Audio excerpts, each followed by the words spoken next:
So if we want to look at your business and what you want to get out of your business, and let's face it, we can talk about being in business because we love doing what we're doing all day long. But if that's the only thing you're getting, which is love out of your business, and a lot of people get that, but they're still really unhappy, we've really got to fix some of the other tools in your business as well. The love of doing what you're doing will fade pretty quickly if you can't pay your bills, or if you've got unhappy customers, or if your employees are always arguing. So it's great that you love doing what you're doing. And let's face it, if you've been running a business for any length of time, or if you're a trade-related business, usually you love doing what you're doing anyway. So that's not really the question. The question is, how can we make this work for you? And a lot of people have a hard time defining what they want to get out of the business. So I'll help you a little bit with this way. And let's just say that if we were to say true wealth is really what you want to achieve in business. That doesn't necessarily mean you want to be a millionaire or you want to have fancy houses or cars or anything like that. It might mean that you can take your kids on a holiday anytime you want. It might mean that you can pick your daughter up from school. It might mean that your wife doesn't have to work. She can pursue her dreams.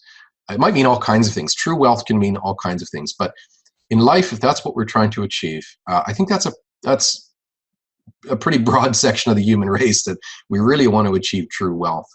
And however you define that, that's your business. But I think it's a fairly true representation of what we want to achieve in business. Now, what I've found in most businesses is that if you're a cabinet maker running a business and you haven't really created a stable business after 1, 2, 10, 20, 30 years, it probably means that you don't have any stability in your business. So if our first goal is to stabilize your business, I think that's a good goal, because if you're feeling instability, in other words, if you were to leave the business for a month or two, what would happen to the business? It would crumble. What happens if you don't work 60 or 70 hours a week? The business would crumble. Tends to indicate instability. If you feel like you have to get to work at 5 o'clock, 4 o'clock every morning, it tends to indicate instability. Because what you really want to do, I think, is you want to grow your business. So the next level of business we could define as growth. And once you get to that stage of growth, we then look at your business and say, right, after growth, what do we really want to see? What do you want to feel in business? And you really want to feel, I think, like you're thriving. Right. So those are sort of the 3 stages that we look at in business, because in order to achieve true wealth, you've got to have those 3 elements really present. Now, there's an interesting thing when we take businesses from the stage of stabilize to growth. There's an interesting feeling that most business owners get, and they feel like they've received from the business. So when we're able to take you in your business from stabilize your business to actually growing your business, finally, after all these years, you feel like you're getting something back from this business. Finally, you feel like you're receiving something back from the business that you've given not only your time and your blood and your sweat and your tears to, but your money and your time and all that sort of stuff. So if we can stabilize your business, and when we stabilize your business and we get you into a stage where your business is stable so that we can then grow it into the next levels, the wonderful feeling that you get really is that you've received something back from the business. And that's a great feeling. And so that's really the first stage. We want to feel like you're getting something back from the business. So there's a bit of work to do to stabilize your business.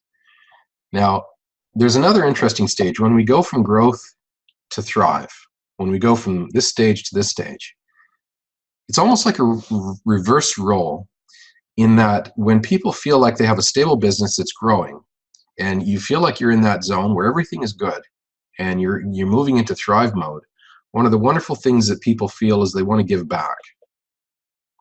So not only have you now felt like you've received, but you also feel now like you can give back. So we want to get you into that mindset where you feel like you can give back. Now that could be giving back to your charity, it could be giving back to your family, your friends, your employees, not necessarily your business, because your business should be already at that stage where it's self-supporting and it's a growing entity.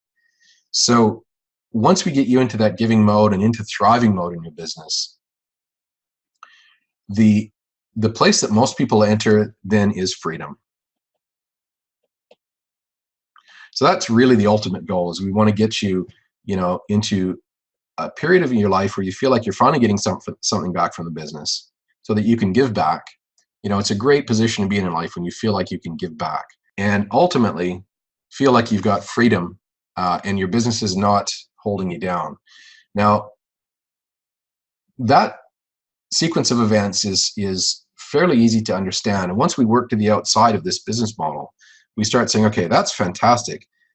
Yes, we do want to achieve true wealth. This is definitely what we're looking for in life. And gee, it would be nice to move into receive mode so that I can start receiving some awesome feelings.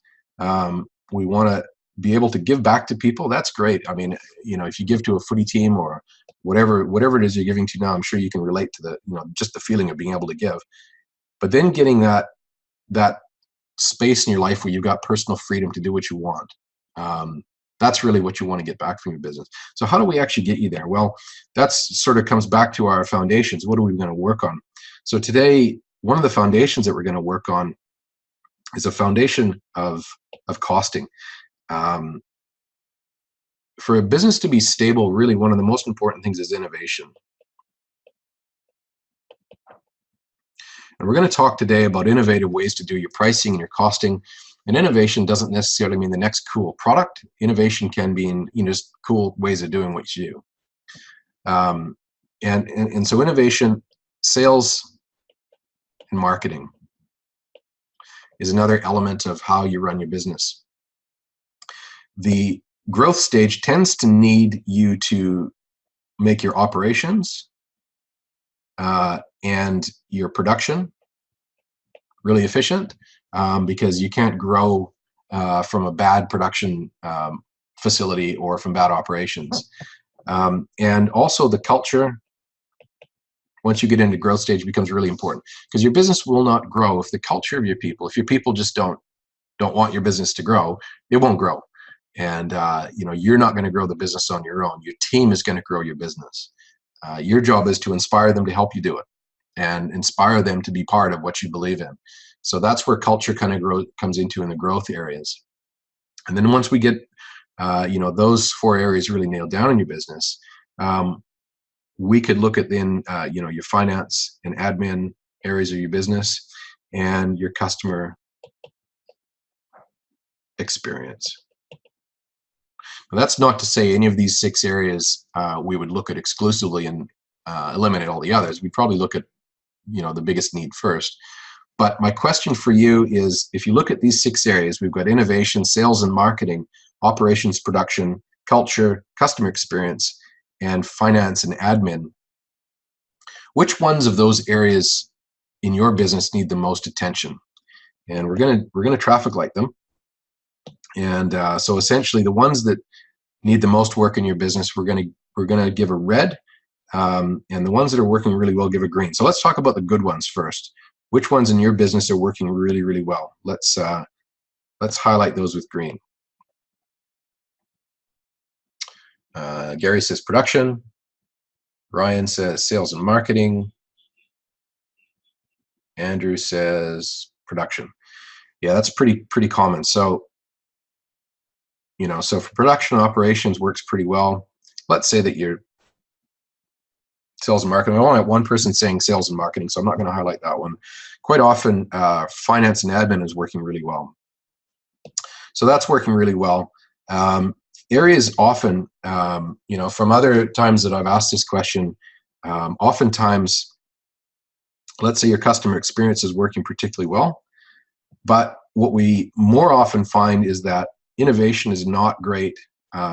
Sales and marketing, sales and marketing quite often is word of mouth.